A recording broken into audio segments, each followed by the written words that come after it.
Hello, c'est Morgan Becerra. Donc voilà, je fais partie d'Essaye Moi depuis 3-4 mois. Voilà, je suis passé Saphir il y a un mois et demi environ. Et j'ai décidé, après une petite semaine de réflexion, de faire des vidéos de formation. Voilà. Je pense que c'est un peu ce qui manque actuellement chez Essaye Moi. Donc j'ai décidé de faire des vidéos de formation pour essayer de vous apporter le minimum de connaissances à avoir dans le marketing de réseau tout simplement. Et pour essayer de solidifier vos réseaux, essayer de dynamiser vos réseaux, essayer de vous montrer comment on peut y arriver et que c'est possible tout simplement. C'est possible si vous en donnez les moyens de réussir dans le marketing de réseau et de gagner pas mal d'argent avec, d'accord.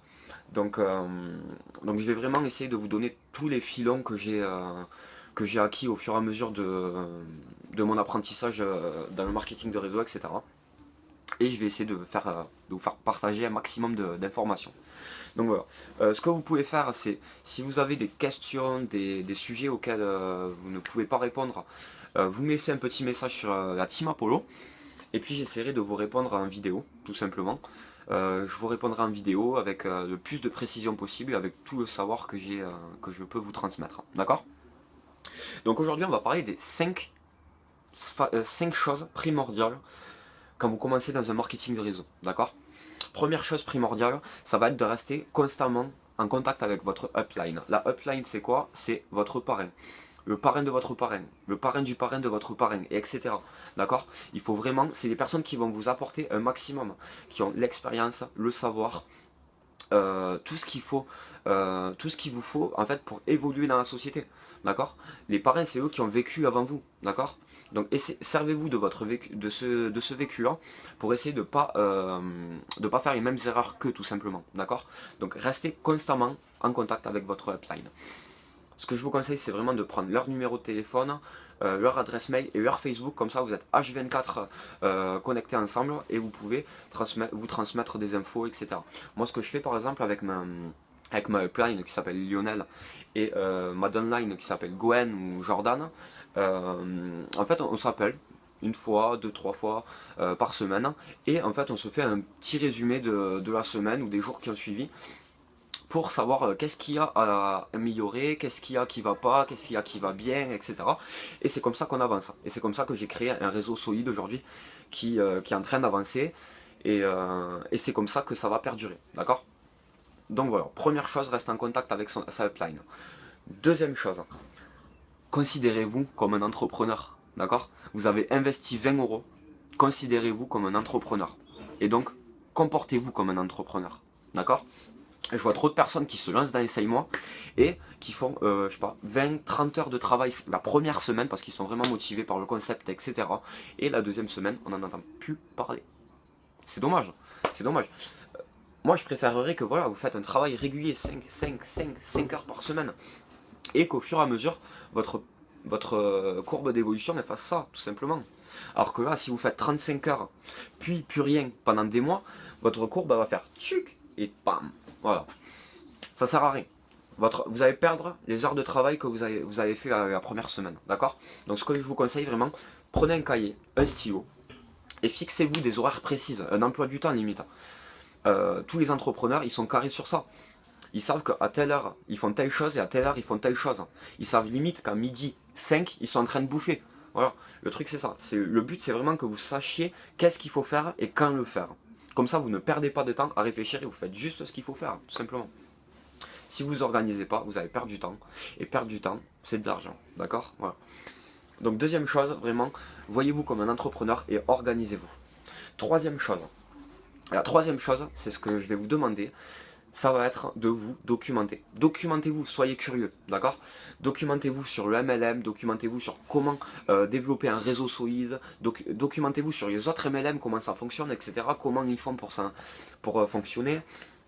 Documentez-vous sur tout ce que vous voulez vous documenter. Soyez curieux. Il y a des blogs pour ça, il y a des vidéos sur YouTube pour ça, etc. Il y en a des milliers. Il y a des personnes qui mettent des vidéos justement pour ça, pour apprendre aux personnes qui commencent dans le MLM à se développer. Et je vois pas pourquoi vous les utiliserez pas, d'accord? Donc vraiment soyez curieux. De toute façon les personnes qui ont réussi dans le MLM, c'est des personnes qui ont été curieux et qui sont allées chercher l'information à la source, d'accord? N'attendez pas que tout vous tombe dans la main, d'accord? Allez vous documenter sur internet, vraiment. Voilà. Quatrième chose. La quatrième chose, ça va être soyez un leader. Un leader, c'est quoi? C'est quelqu'un de charismatique. Un leader, c'est quoi? C'est quelqu'un qui n'a pas peur. Un leader, c'est quoi?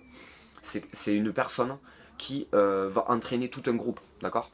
Le réseau, c'est ça. S'il n'y a pas un leader à la base du réseau, le réseau va s'effondrer. Donc, voyez-vous comme un leader. Tout le monde est un leader au fond de soi. D'accord? Je vois trop de personnes qui viennent me voir et qui me disent putain, j'ai pris un refus, j'ai pris un non, etc. J'ai l'impression que vous êtes dépendant. Vous êtes dépendant des personnes à qui vous présentez l'activité. Non, vous n'êtes pas dépendant des personnes à qui vous présentez l'activité. C'est pas parce que la personne vous dit non que c'est votre faute. Peut-être que la personne a tout simplement, vous êtes arrivé à un moment dans sa vie où tout simplement elle n'était pas prête à s'investir dans un business comme celui-ci, et que la personne, elle s'est dit peut-être que dans 6 mois je reviendrai et je serai prêt à rentrer dans le business. Non, c'est jamais définitif dans le marketing de réseau, d'accord? Voilà. Ensuite, peut-être qu'il va y avoir dans son entourage des personnes intéressées et qui vont vous recontacter dans les prochaines semaines ou prochains mois, d'accord? Donc un non, c'est jamais définitif. Et ensuite, personne n'est indispensable dans le marketing de réseau, d'accord? Personne n'est indispensable. C'est pas parce que vous prenez un non. En fait, le non vous rapproche du prochain oui. Il faut que vous le voyez comme ça. Vous prenez un non, 2 non, 3 non. Et bien c'est 3 non après le prochain oui, tout simplement, d'accord? Donc, voyez ça positivement. Et puis, vous pouvez même essayer de vous critiquer sur la façon d'avoir présenté l'activité, etc. Et ça va vous faire progresser, tout simplement. Donc, voyez ça comme une progression, pas comme un échec. Des échecs, ça n'existe pas. Ok? Cinquième dernière chose, par pitié, ne présentez pas l'activité quand vous ne la connaissez pas. Ou quand vous ne la connaissez pas à 100%. D'accord? Je vois trop de personnes qui présentent l'activité et qui bafouillent, qui sont en train de modifier les informations, etc. Non, à quoi ça sert?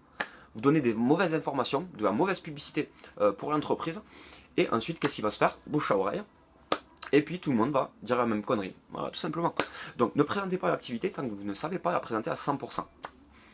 Vous avez un rendez-vous à fixer, vous voyez avec votre upline, votre parrain, etc. Il va présenter l'activité de votre part. Vous prenez un bloc-notes, un stylo, et puis vous notez tous les détails que vous avez retenus sur la présentation. Au bout de 2, 3, 4, 5 présentations, vous allez commencer à enregistrer toutes les informations. Et là, votre parrain vous dira, je vois pas pourquoi tu continues à noter comme un con, présente. Et puis moi je me mets à côté de toi et je rajoute des détails s'il en manque. D'accord? Tout simplement.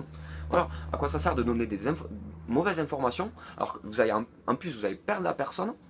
C'est-à-dire que la personne va se perdre dans la présentation de la société et ça ne va pas lui correspondre, elle va dire non. Et en plus de ça, vous allez perdre du temps, etc. Donc commencez à présenter dès que vous sachez la présenter à 100% et dès que vous allez répondre à un minimum de questions de base. Quoi. Voilà. Qu'est-ce qu'un système pyramidal, etc. Par exemple, vous voyez. Dès que vous savez répondre à ces questions-là, c'est que vous allez commencer à évoluer. Ok ? Donc j'en ai fini avec ma vidéo, j'espère qu'elle vous a plu, j'espère que vous avez appris pas mal de choses dessus, etc. Je vais en refaire tout plein d'autres, vous inquiétez pas. Je suis désolé pour l'accent, hein, depuis la naissance c'est comme ça, voilà. N'hésitez pas à me mettre des petits messages sur la Team Apollo pour savoir si vous avez des questions à poser, des détails, des vidéos que vous voulez que je fasse sur, je sais pas, comment trouver des personnes, etc. De toute façon je vais en faire, vous inquiétez pas, c'est prévu.